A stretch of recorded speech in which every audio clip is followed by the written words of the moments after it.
ராஜபாளையம் மற்றும் சுற்றுவட்டார பகுதிகளில் விடிய விடிய கொட்டி தீர்த்த கனமழையால் குடியிருப்பு பகுதிகளில் வெள்ளம் புகுந்ததால் மக்கள் கடும் அவதிக்கு ஆளாகி இருக்கின்றனர்.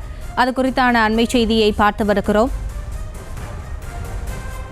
ஆறுகளிலும் வெள்ளம் பெருக்கெடுத்து ஓடுவதால் எச்சரிக்கையாக இருக்க அறிவுறுத்தப்பட்டிருக்கிறது. ராஜபாளையம் மற்றும் சுற்றுவட்டார பகுதிகளில் விடிய விடிய கொட்டி தீர்த்த கனமழை காரணமாக குடியிருப்பு பகுதிகளில் வெள்ளம் புகுந்ததால் பொதுமக்கள் கடும் அவதிக்கு ஆளாகி இருக்கின்றனர்.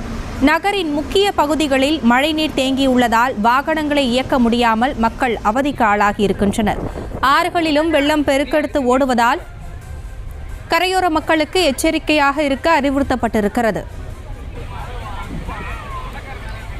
இது குறித்த கூடுதல் விவரங்களோடு இணைகிறார் எமது செய்தியாளர் மாரிராஜ். வணக்கம். இது குறித்தான விவரங்களை வழங்கலாம். வணக்கம் ஹாசினி. விருதுநகர் மாவட்டம் ராஜபாளையம் சுற்றுவட்டார பகுதியில் நேற்று மாலை முதல் விடிய விடிய தொடர் மழை பெய்த காரணத்தினால் வெள்ளப்பெருக்கு ஏற்பட்டு ராஜபாளையம் சுற்றுவட்டார பகுதியில் உள்ள குளம், கண்மாய், ஏரி, குட்டைகளில் நீர்வரத்து அதிகரித்து மடை தட்டி செல்லும் நிலை நிலவி வரும் நிலையில் ராஜபாளையம் சுற்றுவட்டார பகுதி கிராமங்களான வடகரை, சேத்தூர், ராமலிங்கபுரம், தெற்கு வெங்கநல்லூர் ஆகிய பகுதிகளில் அரசு சார்பில் பாலம் கட்டும் பணிகள் நடைபெற்றுக் கொண்டிருந்தன.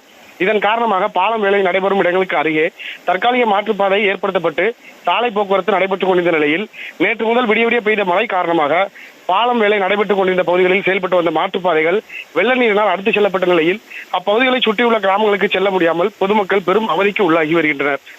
மேலும் ராஜபாளையம் அருகே சம்சியாவரம் பஞ்சாயத்துக்கு உட்பட்ட வடக்கு கலைஞர் பகுதியில் கானாக்குளம் கண்மாய் கரையை உயர்த்தப்படாமல் இருந்ததால் தற்பொழுது பெய்த கனமழை காரணமாக நீர்வரத்து அதிகரித்து கண்மாயில் உடைப்பு ஏற்பட்டு நீர் வெளியேறி வருவதால் கானாக்குளம் கண்மாய் பகுதியில் செயல்பட்டு வரும் 8 செங்கற்சூளைகள் உட்பட 40க்கும் மேற்பட்ட குடும்பங்கள் வசித்து வரும் குடியிருப்பு பகுதிக்குள் தண்ணீர் புகுந்து பொதுமக்கள் பெரும் அவதிக்கு உள்ளாகி வருகின்றனர். இதுபோன்று ராஜபாளையம் சங்கரங்கோவில் சாலையில் உள்ள முதுகுடி கிராமத்தில் மதுரை திருமங்கலத்தில் இருந்து செங்கோட்டை வரை இணைப்புச் சாலை பணிகள் நடைபெற்று வருகின்றன. இதன் காரணமாக முதுகுடி கண்மாயில் பாலம் கட்டும் பணிகள் நடைபெற்று இணைப்புச் சாலைகள் தொடர்ந்து நடைபெற்று வந்த நிலையில் கண்மாயில் இருந்து வெளியேறும் பகுதிகளில் வெளியேறும் பகுதியை அடைத்து பாலம் வேலை நடைபெற்றுக் கொண்டிருந்ததனால் வெள்ள நீரானது வெளியேற முடியாமல் அருகே உள்ள நாகமே நகருக்குள் புகுந்து 30க்கும் மேற்பட்ட வீடுகள் மழை நீரானது செல்லும் நிலை நீடித்து வருகிறது. வருவாய்த்துறையினர் கண்மாய் கரையை உயர்த்தியும் மழை நீரானது குடியிருப்பு பகுதிகளுக்குள் வராமல் இருக்கவும் நடவடிக்கை மேற்கொள்ள வேண்டும் என ராஜபாளையம் சுற்றுவட்டார பகுதி பொதுமக்கள் அரசுக்கு கோரிக்கை விடுத்துள்ளனர். ஹாசினி,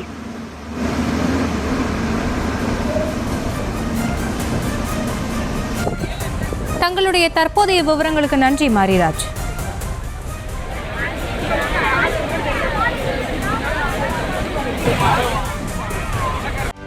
செய்திகளை உடனுக்குடனும் துல்லியமாகவும் தெரிந்து கொள்ள சப்ஸ்கிரைப் பண்ணுங்க.